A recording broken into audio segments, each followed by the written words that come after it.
I want you to hear this. Today, your past does not define your future. Every mistake you've made, every regret you carry, every path you've taken that led to a dead end, it's not the end of your story. There is a force greater than anything you've ever imagined, whispering to your spirit, telling you that you are meant for more. You were created for purpose, for greatness, and for a life that reflects the power of your potential. The question is not whether you will rise. You already have what it takes. The real question is, will you choose to step into it? Today, I want to remind you that you deserve better than your past mistakes. Not someday, not if you're lucky, right now. Because the hand of God, the guiding force of life, is moving on your behalf. Your past is a teacher, not a jailer. Your past is a compass, not a cage. And the truth is this: you were never meant to be stuck. You were meant to soar. Let me tell you this in a way that reaches not just your ears, but your spirit. Your past mistakes are not labels stamped on your forehead. They are lessons etched into your soul. Too many people walk through life carrying old failures like permanent name tags. I failed. I messed up. I'm not good enough. But life, guided by God's wisdom, was never designed to label you by your lowest moment. It was designed to teach you through it. Every mistake you made was not meant to stop you. It was meant to shape you. Think about a child learning to walk. That child falls again and again. No one looks at the child and says, "This child is a failure at walking." No, everyone smiles, claps, and encourages them to stand up again. Why? Because falling is part of learning. In the same way, your mistakes are proof that you were learning, growing, trying. God does not look at you and see your fall. He sees your effort to stand. What broke you once is now building you, even if you didn't realize it at the time. Look at everyday life. A student fails an exam. For a moment, the world feels heavy. Self-doubt creeps in. But later, that same failure teaches discipline, focus, and resilience. The next time, the student studies smarter, not harder. The failure didn't define them, it refined them. In the same way, your mistakes are not your identity.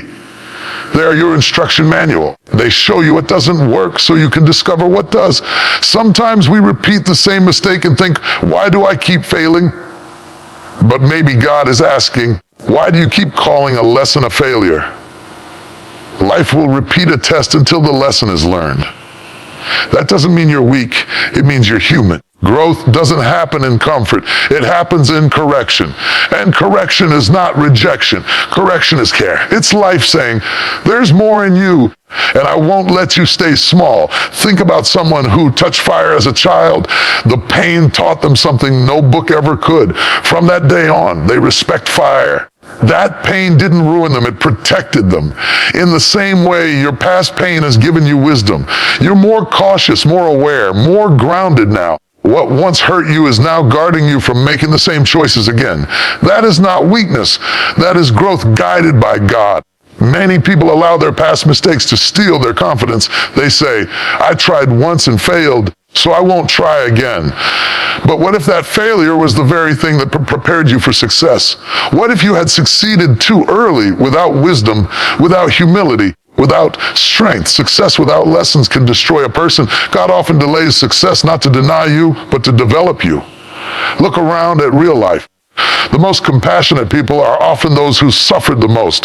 The wisest voices are usually the ones who made mistakes and learned from them. The strongest leaders are rarely the ones who never fell. They are the ones who got back up with humility and clarity.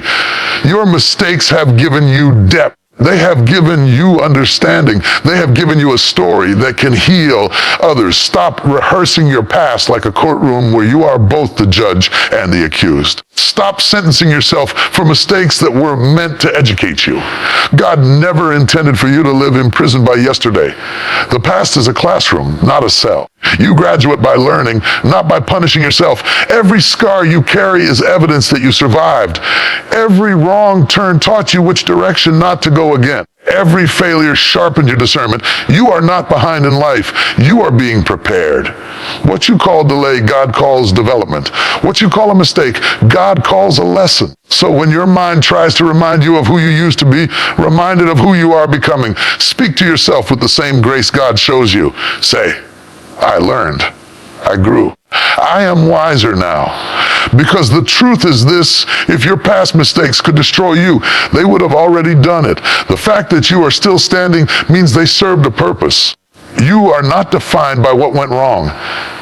You are defined by what you learned, how you rose, and the strength you gained along the way. Your mistakes were not the end of your story. They were the training ground for your next level. And once you truly understand that, you stop walking in shame and start walking in wisdom. Let me speak to the weight many people are silently carrying. Shame is heavy. It doesn't shout, it whispers. It tells you that because of what you did, you are less than what you could have been. It convinces you to keep your head down, to stay small, to stop dreaming. But shame is not the voice of God. Shame is the echo of fear. And fear was never meant to lead your life. God never created you to live bent over by guilt. He created you to stand upright in purpose. Think about how shame shows up in daily life. Someone makes a mistake at work and gets corrected. Instead of learning and moving forward, they replay that moment again and again in their mind. Weeks later, they hesitate to speak in meetings, afraid of being wrong again. The mistake is long gone, but shame keeps it alive. The error was small, but shame made it permanent. That's how shame works. It turns moments into identities. And the longer you carry it, the more it convinces you that you don't deserve better. But here is the truth you must hear. Shame is not proof that you are broken. It is proof that you care. And caring means your heart is still alive. God does not measure your worth by your worst decision. Your worth was established the moment you were created, long before you succeeded, long before you failed, long before you got it right or wrong. Your value was never up for debate. Look at everyday objects. A cracked cup still holds water. A scratched phone still works. A worn book can still change lives. Damage does not cancel value. In fact, sometimes it adds character. In the same way, your past does not disqualify you. The cracks in your life didn't destroy you. They made room for wisdom, empathy, and strength. Shame tells you hide. God says heal. Shame says you are what you did. God says you are more than what happened to you. The moment you let go of shame is the moment you reclaim your power, because shame feeds on silence. It grows in isolation. It weakens you when you keep it locked inside. But when you choose to forgive yourself, when you choose to accept that you are still worthy, shame begins to lose its grip. Think about a person who lost everything: money, reputation, confidence, because of one wrong decision. At first, they avoid people. They stop believing in themselves. But one day, they decide to stop punishing themselves. They start again, slowly, with humility, with honesty, and over time, they rebuild a life that is stronger than the one they lost. Not because they were perfect, but because they were free from shame. That freedom allowed them to grow. Shame keeps you focused on who you were. Worth reminds you of who you are becoming. When you embrace your worth, you stop begging life for permission to rise. You stop apologizing for existing. You stop shrinking to make others comfortable. You begin to walk differently, speak differently, and dream differently. Not out of pride, but out of peace. God never asked you to earn your worth. He asked you to live from it. You don't become valuable by being flawless. You become powerful by being honest. Honest about your past. Honest about your growth. Honest about your need to move forward. When you accept that you are still worthy despite your flaws, you stop running from your past and start using it as fuel. Every day people carry shame into their homes, their jobs, their relationships. They love with fear. They work with doubt. They live with hesitation, not because they lack ability, but because they forgot their worth. But the moment you let go of shame, something shifts. You breathe deeper. You stand taller. You give yourself permission to try again. You were never meant to live trapped in yesterday. You were meant to live anchored in truth. And the truth is simple but powerful. You are worthy of love, growth, peace, and a future greater than your past. Let shame go. It has taught you all it can. Now it's time to embrace your worth and walk forward with the confidence that God never left you, never abandoned you, and never stopped believing in who you could become. There comes a moment in life when you must decide whether you will live looking backward or move forward with courage. Your past may be heavy, but your future is heavier. With promise, with opportunity, with growth waiting to unfold. The truth is, what lies ahead of you is far greater than anything you have left behind. God never designs a life where the best days are only in the past. He builds tomorrow with intention, hope, and expansion. If your past was meant to be the final chapter, you wouldn't still be here breathing, dreaming, and searching for more. Look at daily life. A person misses a bus and feels frustrated, even embarrassed for being late. But later that same delay saves them from an accident or leads them to meet someone who changes their path. At first, it felt like a setback. Later, it reveals itself as protection or redirection. Life is full of moments like that. What you thought was loss was actually guidance. What felt like rejection was preparation. Your past does not tell the full story. It only explains how you got here. Many people measure their future using the ruler of their past. They say, I failed before, so I'll fail again. But growth does not work like that. You are not the same person you were back then. You've learned, you've matured, you've endured things that strengthened you. Expecting the same outcome while ignoring your growth is unfair to yourself. God is not repeating your past. He is building on it. Think about how seasons work. Winter does not apologize for being cold, and spring does not ask permission to bloom. Each season serves its purpose and then moves on. Your past season, even if it was painful, has already done its job. It taught you endurance. It taught you humility. It taught you what you truly value. Now a new season is arriving, and it demands a different mindset. You cannot wear winter clothes in spring and expect to feel comfortable. In the same way, you cannot carry old mindsets into a new future and expect growth. In everyday life, people outgrow places, habits, and even versions of themselves. A job that once taught you everything it could suddenly feels limiting. A relationship that once felt safe starts to feel restrictive. That discomfort is not failure, it's expansion. God often allows discomfort to signal that it's time to move forward. The past was a foundation, not a destination. Your future is bigger because it includes everything your past lacked. It includes wisdom where there was confusion, courage where there was fear, clarity where there was doubt. It includes strength you didn't have before because you hadn't been tested yet. The future is not random. It is informed by everything you've survived. That's why it carries more weight, more depth, more meaning. Some people stay stuck because they keep replaying old moments, wishing they could change them. But life doesn't move by rewinding, it moves by rewriting. You don't need to erase your past to step into your future. You just need to stop letting it sit in the driver's seat. The rearview mirror is smaller than the windshield for a reason. You are meant to see where you're going more than where you've been. Consider someone who once struggled financially and made poor money choices. Those experiences don't mean they're destined to stay stuck. In fact, those lessons often make them wiser, more disciplined, and more intentional. Their future becomes stronger because of what they learned in the past. What once caused pain now produces purpose. God specializes in taking broken pieces and building something greater than the original design. Your past limitations do not limit your future possibilities. What stopped you before will not stop you again unless you allow fear to convince you that nothing has changed. But everything has changed. You have changed. When you truly believe that your future is bigger than your past, your posture shifts. You stop dragging yesterday into today. You stop expecting disappointment. You start preparing for opportunity. You wake up with intention instead of regret. You move with hope instead of hesitation. Your past was a chapter, the conclusion. The future is calling you forward, asking you to trust that what's ahead holds more than what's behind. Step into it with confidence. The best is not behind you. It's waiting for you. Faith is not a feeling you wait for. It is a decision you make. Too many people think faith means sitting still and hoping life will magically improve. But real faith moves its feet before it sees the full path. It acts even when the outcome is unclear. It chooses courage over comfort. God never designed faith to be passive. Faith is the strength that pushes you to take a step even when your hands are shaking and your heart is unsure. Look at everyday life.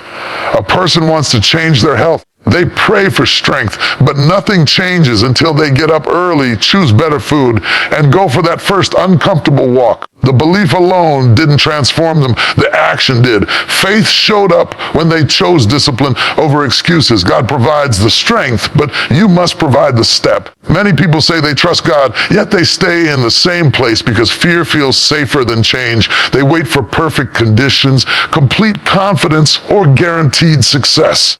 But life doesn't move on guarantees, it moves on obedience and effort. Faith is saying, I don't have all the answers, but I refuse to stay stuck. It's waking up and trying again even after disappointment. Think about learning something new. The first day at a new job, you feel nervous. You make mistakes. You feel out of place. But you still show up the next. That is faith in action. You believe that with time, effort, and persistence, you will grow. God works the same way in your life. He responds to movement. When you step forward, even imperfectly, you activate growth. Faith without action becomes frustration. People believe deeply, but act shallowly, and then wonder why nothing changes. But when belief turns into behavior, life shifts. Action proves that you trust the process. Action shows that you believe your future is worth the effort.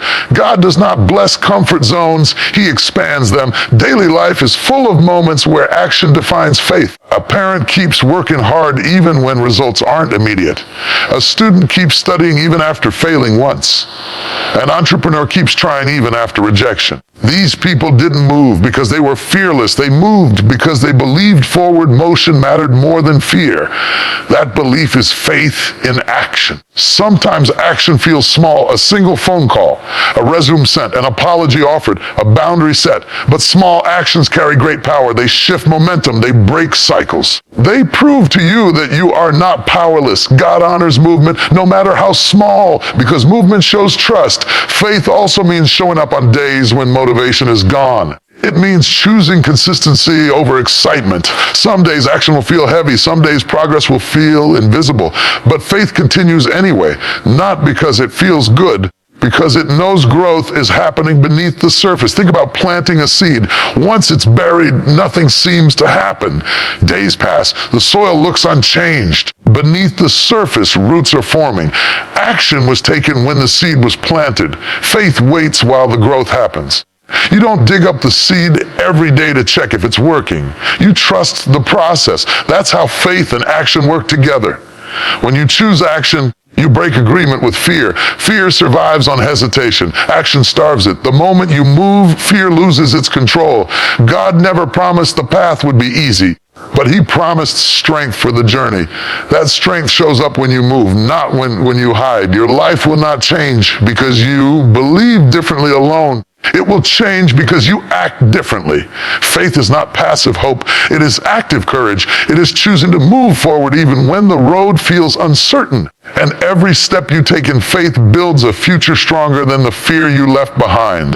Let's speak about something that quietly shapes our lives more than we realize: the energy around us. The people we interact with, the environments we spend our time in, the voices we listen to, they all leave marks on our hearts, our minds, and our potential.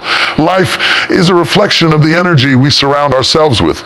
If you want to rise, you must be intentional about the company you keep, the influences you allow, and the patterns you accept. God often works through the people, circumstances, and opportunities that enter your life, but He cannot work fully if you are surrounded by negativity, doubt, and stagnation. Look at daily life. Imagine someone training for a marathon. They could train alone in isolation, or they could join a group of runners who cheer, correct, and encourage each other. The difference is enormous. When they surround themselves with committed, motivated people, their energy rises, their mindset shifts. The same principle applies to your life. Surround yourself with those who inspire, challenge, and uplift you, and you will naturally grow in ways you never imagined. Many people allow toxic energy to linger because it feels familiar. Old friends who drag you down, negative voices that echo your insecurities, doubts that replay past mistakes. These things are comfortable because they are known, but comfort is the enemy of growth. God's plan for you is movement, expansion, and transformation, not stagnation. When you remain in the same energy, you remain in the same level of life. Surround yourself with growth, and your world will follow suit. Think about a child learning to read. If they are encouraged by parents or teachers who cheer every attempt, even the mistakes, they build confidence and joy. If they are constantly criticized or compared, they shrink, doubt themselves, and stop trying. That same principle exists in adulthood. Surrounding yourself with encouragement allows your spirit to flourish. It gives you permission to try, to fail, and to rise again without fear. Every day, people unconsciously absorb energy from their environment. A negative work culture can drain motivation, creativity, and vision. A positive circle of friends can spark new ideas, elevate dreams, and fuel hope. God often places opportunities in front of you, but if your energy is drained, your eyes may never see them. That is why what you surround yourself with matters. It is not just social, it is spiritual. Even small choices matter. Who you follow on social media, who you spend your free time with, what conversations you allow to dominate your mind. These things accumulate, and over time, they create either momentum toward your dreams or obstacles that hold you back. Choose wisely. The hand of God can guide you, but He often moves through the people, information, and habits you allow into your life. Look at someone who broke free from a limiting environment. They left a circle of negativity and joined a community of support. Slowly, their confidence grew. Their mindset shifted. They began to dream bigger. They took steps that once felt impossible because the energy around them no longer whispered doubt.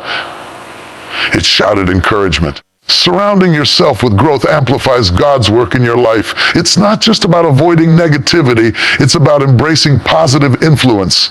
Inspiration is contagious. Courage is contagious. Vision is contagious. When you immerse yourself in energy that lifts, your own potential rises. God often opens doors, but it is the people and environments around you that push you through them. Your daily choices reflect your future. A conversation today, a book you read, a person you listen to. These decisions are small, but their impact is enormous. Surround yourself with faith, hope, courage, and growth, and watch as your mindset, actions, and opportunities shift. Surround yourself with regret, fear, and doubt, and your progress will stall. God never meant for you to rise alone. And He never meant for you to stay confined by the energy of the past. Surround yourself with what nurtures your soul, challenges your mind, and stretches your vision. Choose growth in the people you spend time with, the ideas you consume, and the habits you cultivate. Because when you do, your life will reflect the strength, purpose, and greatness that has always been waiting for you. The truth is simple but powerful. Your environment shapes your destiny. Your energy determines your trajectory. Surround yourself with growth, with encouragement, and with inspiration, and God will amplify what you've already chosen to nurture within yourself. Every step you take in the right environment brings you closer to the future you deserve.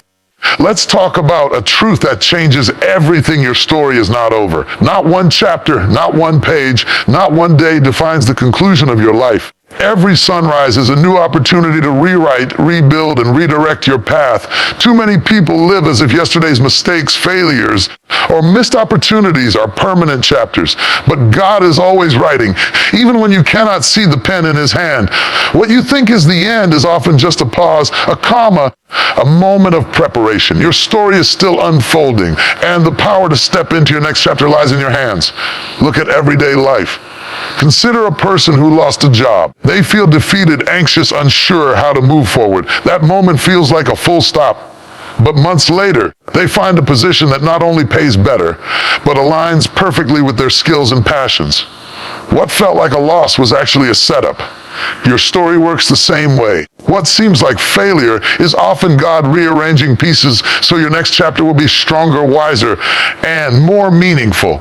Many people give up because they think the past is permanent. They replay old mistakes in their minds as if those moments are their destiny. But the truth is, the past is a reference point, not a roadmap. It is meant to guide you, teach you, and prepare you, not imprison you. Every person reading this has the power to say, I am not my mistakes. I am not my setbacks. I am not my fears. I am becoming. That declaration changes the energy of your life because it shifts your focus from what was to what can be. Think about a tree in winter. The branches look bare. The ground is cold. The tree seems lifeless. Yet beneath the surface, sap is rising. Roots are deepening. Life is being prepared for spring, even when nothing seems to be happening. Your life works the same way. Seasons of waiting, seasons of struggle, and even seasons of doubt are not empty. They are preparation. Growth is happening beneath the surface, unseen but unstoppable. God is working in your story, whether you feel it or not. Your story is also built on perspective. Two people can face the same failure and respond completely differently. One sees defeat, the other sees an opportunity to learn and grow. The difference is not circumstance, it is mindset. God gives you the power to choose how your story unfolds. Every decision you make, every step you take, writes your next paragraph. Your past doesn't trap you. Your reaction to it shapes your future. Look at real life examples. Someone who once failed in school may later become a brilliant teacher. Someone who once lost a business may later build an empire. Someone who was once rejected in love may later find a partnership that fulfills them completely. Why? Because the story is ongoing. The hand of God continues to write chapters that are richer, fuller, and more aligned with purpose than any previous one. Your mistakes do not cancel your destiny. They enrich it. Daily life is full of reminders of this truth. A new friendship can bring unexpected wisdom. A random opportunity can open doors you didn't even know existed. A sudden failure can redirect you to the path you were truly meant to walk. The narrative of your life is not rigid. It is fluid, flexible, and full of potential. Your story is dynamic, not static, and God is constantly inviting you to step into the next scene. Faith plays a central role in moving forward. You must believe in the unseen, in the chapters yet to be written, in the outcomes you cannot yet imagine. Faith is the bridge between who you were and who you are becoming. Without it, the story stalls and fear takes the pen. With it, you move confidently, knowing that every step, no matter how small, is part of a larger narrative. One of the most powerful lessons about your story is that you can rewrite it at any time. Every morning is a blank page. Every choice you make is a line added to the chapter you are living. You can let regret dictate your words, or you can choose hope, courage, and action to define your next sentence. God's grace gives you the freedom to continue, the strength to rise, and the wisdom to write well. Imagine if every great person you admire gave up after their first failure, the inventor who faced countless rejections before creating life-changing innovations, the athlete who lost game after game before breaking records, the artist who was ignored before inspiring millions. They succeeded because they knew their story was not finished. They kept writing, kept trying, kept believing even when the ending was unseen. You have that same power. So today, claim this truth. You are still being written. Your story is alive. Your mistakes, your failures, your regrets are not the conclusion. They are only part of the journey. Step forward with courage. Fill your pages with action, faith, and hope. Trust that the hand of God is guiding your story toward a destiny far greater than any chapter that has come before. Your story is not over, and the best chapters are still ahead. Your story is waiting for you to rise, to continue, and to embrace the life you were always meant to live. It's time to write boldly, dream fearlessly, and live fully. Every step forward is a word in your next chapter. Every choice you make is a line in your masterpiece. Your story is not finished. It is still being written, and it is going to be extraordinary.